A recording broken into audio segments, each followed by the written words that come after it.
It's the Mike Francesa Podcast on the BetRivers Network. Hello again, everybody, and welcome to the Mike Francesa Podcast on the BetRivers Network, brought to you by Casamigos Tequila. Casamigos Tequila is brought to you by those who drink it. Nobody analyzed the last series better than Joe Micheletti did. He was absolutely prescient in his analysis and what he expected from the series. Now we have the conference finals. The Rangers have had some time off. Both teams have, and it begins this evening at the Garden. The Rangers, even though they have home ice, are underdog again in this series, as they were in the last series against Carolina. They are a 7-5 underdog for the series. Joe joins us now, who you hear all season doing the Rangers on MSG. Joe, welcome. How are you? Doing great, Mike. Thank you. And as I stated, you just hit everything on the nose in the last series. I mean, all the way down the line, from special teams to goaltender to their problems with goaltender to 5-on-5 problems for the Rangers. Now, again, the Rangers underdog to the Panthers, even though they have home ice. They're a 7-5 underdog. What's your big picture expectations for this series? Well, this will be it should be a great series, Mike, but a different series from what the Rangers have played thus far, because they're playing against a team in Florida that is regarded maybe as the nastiest team that's still out there. I mean, this is a team that, besides their high-end talent, which they have, is regarded as the toughest, grind you down type of team, try and break your spirit, and a very well-rounded team. So I think that's why even if you go back to the beginning of the season, Mike, the pundits were saying back at that point that a lot of people favored Florida to win the Stanley Cup even back then, and so. It's a team that's very balanced. They lost in the Stanley Cup Finals a season ago. They have most of their players back, so they're seasoned and they're experienced. But this is going to be a game, I think, that's won or lost in front of both nets, because when you look at what Florida has done and how they play, this is a team that they will try and go after Shesterkin. They'll try and bump him. They'll try and rattle him. They'll try and get him off his game. And, as of 4 or 5 days ago, Mike, there were 5 goaltender interference reviews in the playoffs, and all 5 had everything to do with Florida. Florida won 4 and lost 1. And so this is a team that you're going to see them crash the net. They're outstanding at feeling just a bump or a push from the opposition and using that to fall into the goaltender, and in as innocent way as they possibly can. So this is going to be a real hard battle in front of the nets, and that certainly is going to be just one of the things that's going to stand out. There's a lot of other aspects of the series, Mike, that are going to be important, but that's, I think, one thing to look at right from the start. The Rangers, Joe, are riding off this amazing comeback, Kreider's incredible performance. But let's get into that for a second, because you're painting this as a very physical series. I was stunned at how much Carolina allowed Kreider to be in front of that net. I mean, without moving him out of there, his strength, his ability around the net is unbelievable. Explain to me the nuances of his success around the net. Is it that he tracks the puck better than everybody else? Is it that he's great at timing when to be in front of the net? Or is he just great at planting himself in front of the net and not being moved out? What is his greatest strength that allows him to be so successful around the net? Well, there's a number of things, and I think when we talk about Chris Kreider, and as you mentioned, Mike, what happened in the third period and his ability around the front of the net, there's a number of things. First of all, let's talk about Chris. 6'3", 220 pounds, as powerful a skater and individual as there is in the National Hockey League. even though he hasn't always been, he hasn't been noted as a player that's an overly physical player. But when he decides to add that to his game, he is a dominating player. So when you add the power, the skating, the strength, the shot, and the physicality, he is a dominating player. The thing against Carolina, and you and I talked about this, Mike, before the series started, about the way Carolina plays defensively. They're a strict man-on-man defensive team. And the way you have to try and beat them is you outwork and you get away from your man. And if you can do that, then you're going to have some chances because it forces them to go in kind of a scramble mode versus a team that plays a zone type defense where they always have somebody in front of the net and they force you to get to the net. So what happened in that third period is the Rangers took it to another level as far as their speed, their work ethic, I think even their battle level, where they started beating the Carolina players one-on-one, even the players without the puck, which then led to some scrambling by Carolina in their own zone, and it allowed Kreider, who's got all that power and speed and whatnot, to get to the front of the net and do his things. Now that's one of it. And getting back to Kreider, Mike, I've been doing the Rangers for 18 seasons, and all of them Kreider's been there for. He practices every day in practice deflecting pucks. When the practice session is over, Kreider goes to the front of the net. He gets defensemen that are shooting the puck from the point, and he does nothing but practice deflecting different types of ways. He's got very soft hands for a big guy. His hand-eye coordination is phenomenal, and there is nobody better in the game at deflecting pucks around the front of the net than Chris Kreider. So you give him so much credit because he's turned this little used skill into the most dominant, almost the most dominant part of his game. And whether it's on the power play or just getting in front of the net and getting a shot through, there's no one better in hockey at deflecting pucks with the accuracy that he has than Chris Kreider. So does he try I to give him so much credit?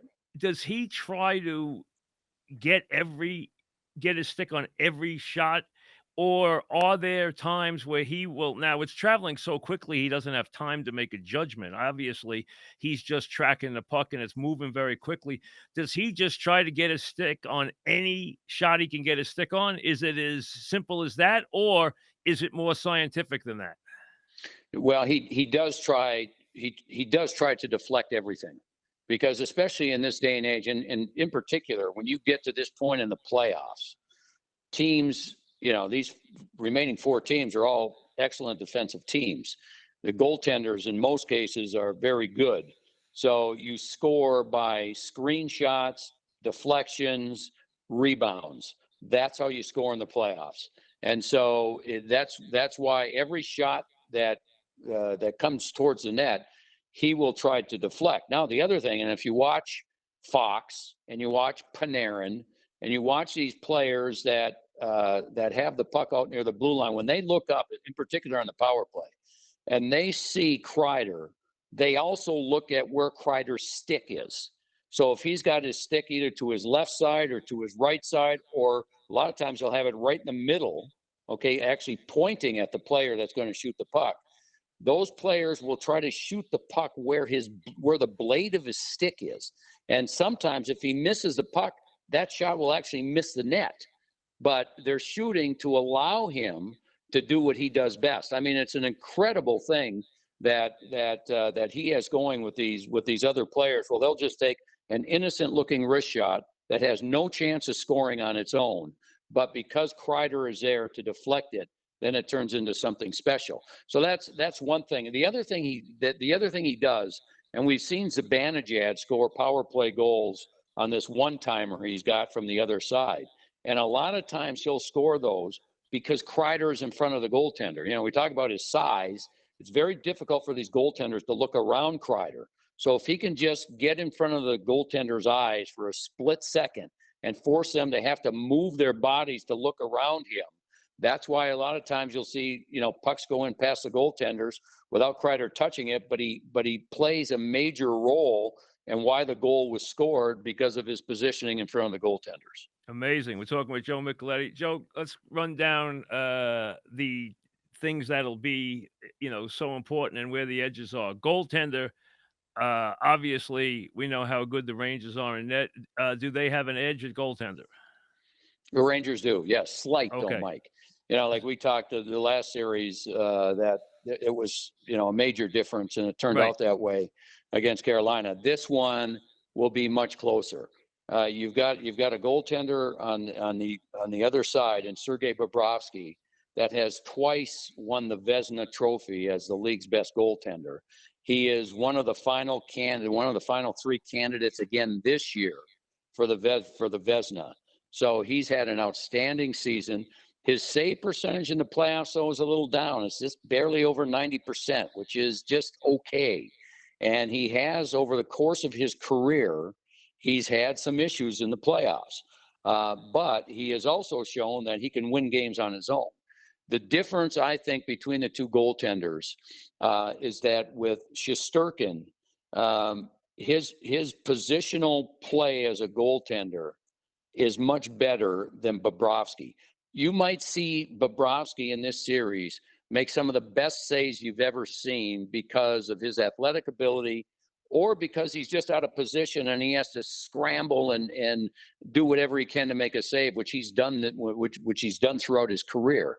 So for the Rangers, when you're playing against a goaltender like Bobrovsky, if the Rangers can find any time, because we know how talented they are up front, to go east-west, across the ice with a pass, get him moving and get a shot, force him to have to make a fantastic save. And then a lot of times he's not necessarily in position to make a second save. So the two styles of the goaltenders are different. And again, I think that if it comes down to one save in the series, I'm still giving the edge to Shesterkin because of how he's played and what he's done and his numbers and everything else up to this point. Yeah, you were dead on about the goaltenders in the last series, and clearly the Rangers got some soft goals. There's no question. And Carolina has to be sick, because not only did they hit all those posts in the third period where they could have put the game away, but they throughout the series committed some stupid penalties. I mean, some ridiculously badly timed penalties too. So that was a series that it was close. It could have been even closer, that series. Yeah, no, I agree with you, Mike. The fact that the Rangers were up 3-0 in the series, I don't think was really a good indicator of how the series was played. Carolina could have, they played well enough to win any of those games.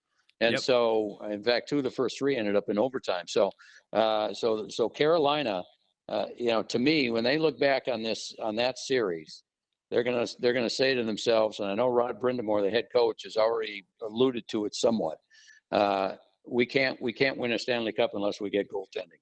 Now they've got a young guy that played one game, Kochetkov, and he is the man in waiting. But Carolina, you can't win with that kind of goaltending, and that's the one thing I'm sure they look at. And so we needed some saves, we needed some easy saves, and when you allow soft goals, you tend to lose.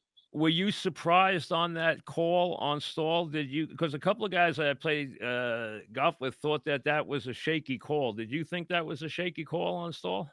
Yes. You did? I did. Yeah. Okay. Yeah. I thought it was shaky. I thought, here's to me the key, Mike. Okay.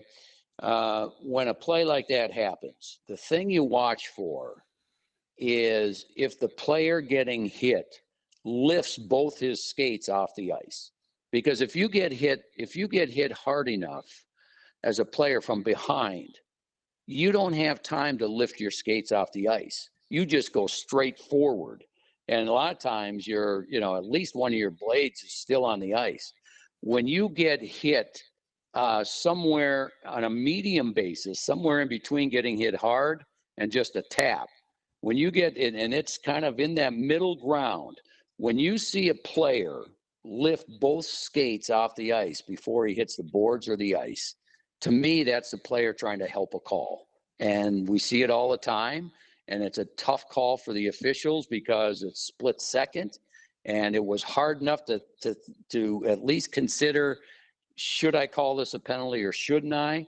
And sometimes if the player is good, they can help out the call. And I think Zibanejad helped out the call on that one. Gotcha. Now, special teams, where's the edge? Well, this is interesting, Mike, because you've got this Florida team. We talked about how nasty they can play as a group. Right. You know, they were the second most penalized team in the league during the regular season. Right. And so they will take penalties. But I think with the Rangers, the key for them thus far has really been the penalty killing. And most times you'll hear coaches talk about penalty killing being more important than their power play, from the standpoint is that's the thing that can really change the momentum of a game, is a good penalty kill. Now what's happened, the Rangers have taken it to a whole new level. Yeah, they're offensive on it. Yeah. Oh, yeah, for sure. Yeah, and you don't see that very often. So when that happens and you start seeing a team score shorthanded goals, and the Rangers not only scored those 4, but they had numerous other chances shorthanded throughout the first 2 rounds of the playoffs. So now you've got a power play that's preparing for the series in Florida. And the other thing they have to talk about is not just how to try and get scoring chances and beat Shesterkin, the goaltender. The other thing they got to talk about is we got to be careful. We got to be careful not to make a bad play or a wrong pass, because these guys are coming on odd man rushes the other way and they're changing the flow of the game. So you throw one more little bit of doubt into the opposing power play, and that's what the Rangers have done. I mean, you look at the Rangers penalty killers, and they're some of their top offensive players. You don't always get that with teams. So you've got Kreider, you've Zibanejad, Trocheck.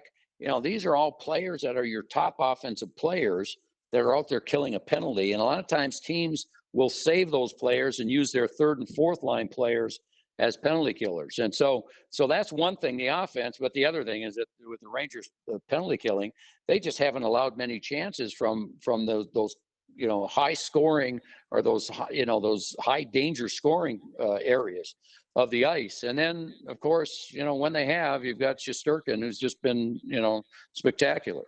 How about 5-on-5? You talked last time about that the Rangers would have trouble at 5-on-5. They clearly did against Carolina. They got outscored, solidly at 5-on-5. What about this series 5-on-5? Yeah, well, I think they go into it, and most people thinking the same thing, which is, I think, part of the reason, Mike, you mentioned that, that the Rangers are the underdog in the series, is that that is one of the statistics that everyone looks at.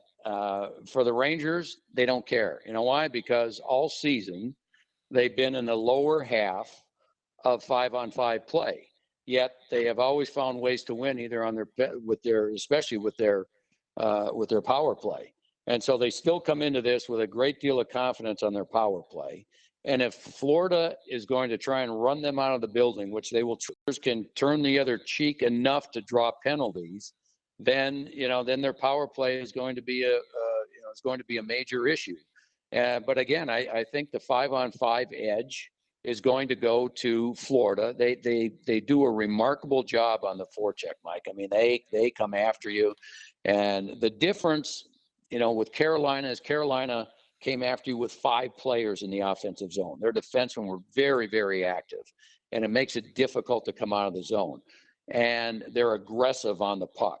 The difference being is that Florida is aggressive on the puck. Their defensemen aren't quite as active in the offensive zone, but they come at you. But when they come at you, they finish their checks hard. They want to hurt you. And so they're going to go after Fox, and they're going to go after Panarin, and they're going to try and, just wear them out as the series goes on. And so the edge in this series is going to go to go to Florida, at least to start. But the Rangers have been better. They've been better at getting to the middle. They've had their top 2 lines both contribute through the first 2 series. And I think, Mike, one thing that might be a difference maker, is that if Philip Hedl who played one game against Carolina and played about 12 minutes or so and was a factor. It looks like he's going to be back in the lineup. And if he can stay healthy and play on that third line, it gives that third line a whole different dimension. He was good last year. I remember last year in the playoffs, he played very well. Oh, he's a terrific young player, Mike, and he hasn't played at Madison Square Garden since early November. He's missed almost the entire season. He played 10 games and then didn't play another game until he played the playoffs. And so if he can come back in the lineup and stay in the lineup, I mean, this is a kid who's a dynamic player. So you can put a dynamic player on your third line. Now, the third line for the Rangers was good in the first 2 rounds. The problem is they didn't score. The line only scored 2 goals, but they only gave up 1. So defensively, they were excellent. But if you can get a little bit more, scoring out of the third line, now you've got a whole new dynamic to your team. And if he can stay healthy, he could give them that, and it could be a difference in the series. All right, now I know they obviously are a veteran team. They have plenty of playoff success. We know that. We know they're a tough team. They got some, stars and guys like Tkachuk and guys like that. If you're the Rangers, what are you trying to take away? What is the thing that you can't let beat you from the Panthers in the series? Well, you can't. I don't think that, from a Ranger perspective, is you can't let Florida's physicality change what you do. Okay. And that's what they try to do. They try to, they'll hit Mike Francesa and they'll hit you to try and change the way you normally play the game. And that's what they're going to try to do. They'll try to frustrate the Rangers. Again, they're especially going to go after their offensive players. And so a lot of this is going to be about will and spirit, and keep playing, keep getting to the front, keep going to the middle of the ice like they've done in the last 2 series, and just keep going no matter what happens. And that's the one thing that Florida will try to do. They will try and just be so physical and intimidating as a group. And so for the Rangers, if their mindset is correct, which I don't have any doubts that it will be, they just have to stay with it. And then when they get a power play, they're going to have to take advantage of it. So I just think the matchup, there's so much skill on both sides. The goaltending is very close to being even, and it should make for a terrific series. And then throw in that this is going to be a strange series from this standpoint. Florida, first of all, is owned by a local guy. Vinny Viola owns the Panthers. He's a New York guy. He owns the Panthers. Right. Number 2, half the people, or 3/4 of the people who are season ticket holders, are probably ex-Ranger fans. Okay, they're all from New York. Right. Everybody down there who's in that building has roots to New York. It's almost like it's a New York series. It's almost like hard for them probably to root against the Rangers because so many of them are transplanted New Yorkers. I know, Mike, so for all the years we've been going down there, and this was especially at a time when Florida wasn't very good and they were really having trouble drawing anybody to watch those games. They would always try to schedule the Rangers, on dates that were beneficial to them. Sure. Because so they could pack the place. The place would be packed. Yeah. And we'd go down there and do games, and Sam would mention many times how it sounds like a home game almost because of the number of jerseys in the stands and the noise was pro Ranger. I think that's going to happen again. I don't think there's any way around it because most of those people are from New York. Right.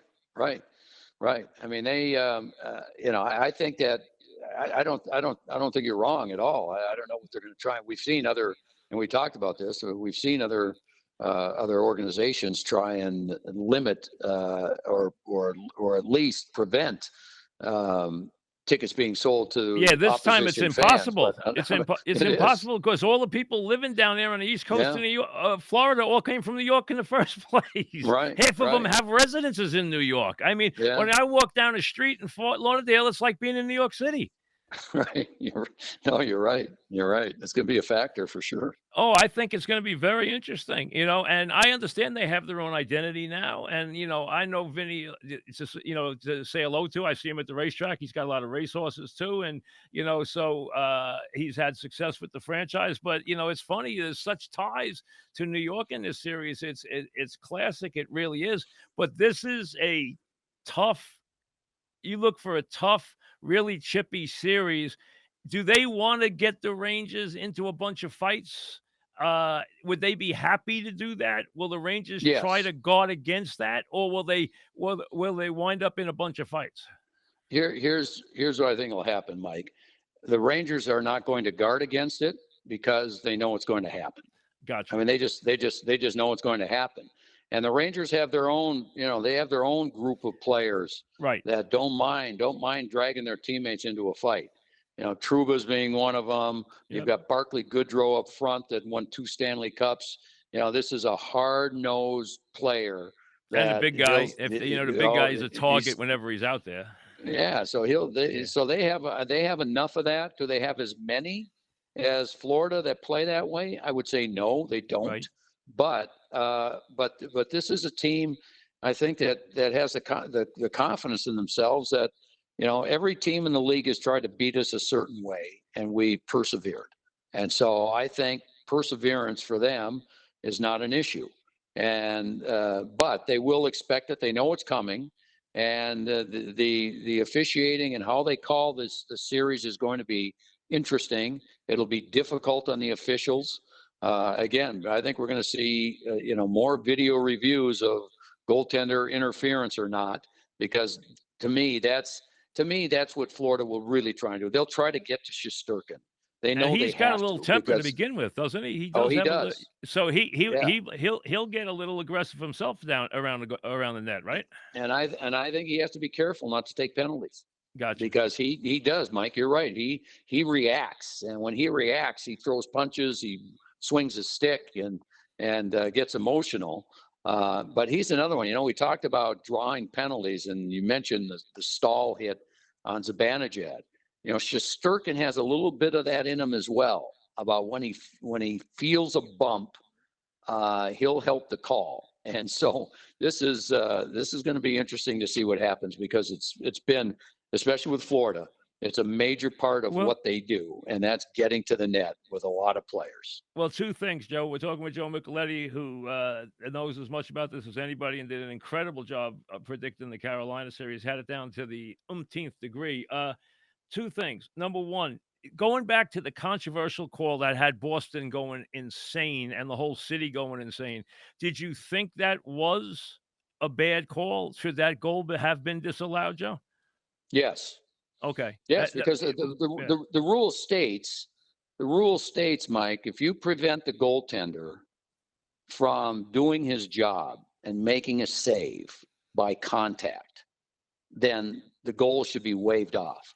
Now, this should not be a judgment call, and I think that's what it was, because the goaltender Swayman was on the left side of the net.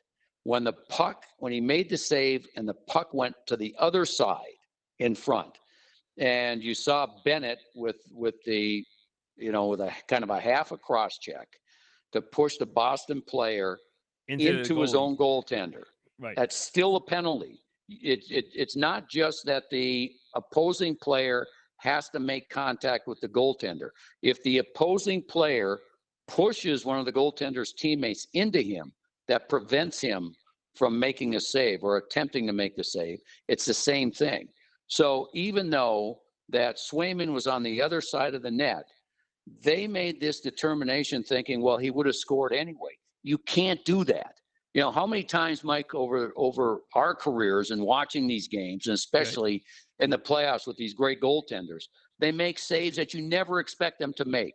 You go, oh, that's an automatic goal. It's a wide open net. And then suddenly they reach out with a stick, and they get a piece of it and prevent a goal. You can't make a judgment call on whether a goaltender is going to make the save or not, because they're too good at what they do. They're too great. They don't give up. So I thought that was the wrong call. I thought it went against Boston, and I didn't like the call.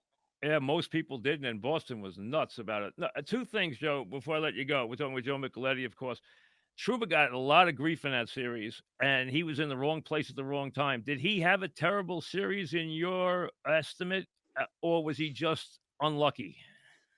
I think probably a combination. I think when Peter Laviolette, the coach, made the change and put him back with Miller and gave him more ice time and kind of sent the message that, okay, we've lost 2 in a row now. We need you to step up and do your thing. That he did. Trouba is not as fleet of foot, nor does he handle the puck as well as most of the other defensemen on the team. So with pressure on him and not giving him much time, which was a strength of Carolina, it made it difficult for him. But I thought at the end he played better.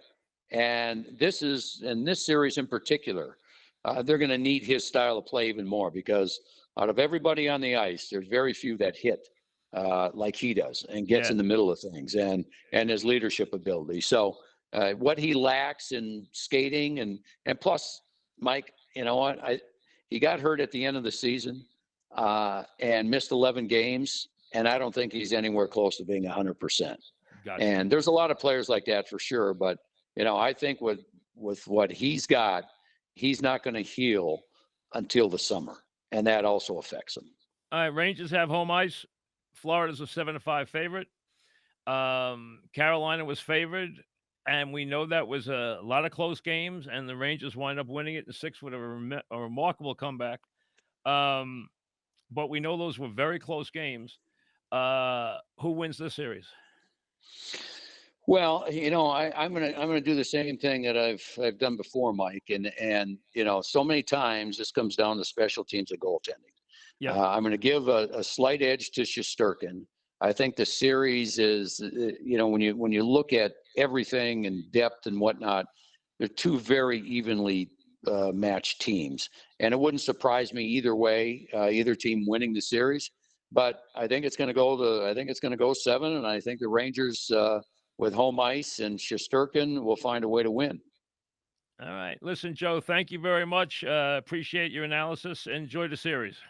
Okay, Mike. Thanks so much. Thank you. Joe Micheletti, back after this. You're listening to the Mike Francesa Podcast on the BetRivers Network. All right, so the Rangers series begins this evening. Game 2 Friday, Game 3 Sunday down in Florida. Like I said, the dynamic there is going to be fascinating because, that whole region is so many New Yorkers, many who own homes here and there. Okay, I'm one of those people who does that. Number 2, so many transplanted New Yorkers who are now live in the area surrounding that arena. I mean, millions, literally millions.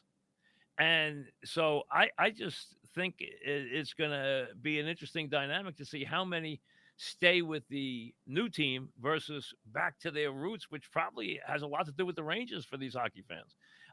So it's going to be fascinating to see. Joe just depicted a 7-game series and an extremely physical one, so it should be highly entertaining. The Rangers now have Madison Square Garden to themselves, so we'll see what happens, and we'll see you tomorrow. Enjoy the hockey. Thanks for listening to the Mike Francesa Podcast on the BetRivers Network.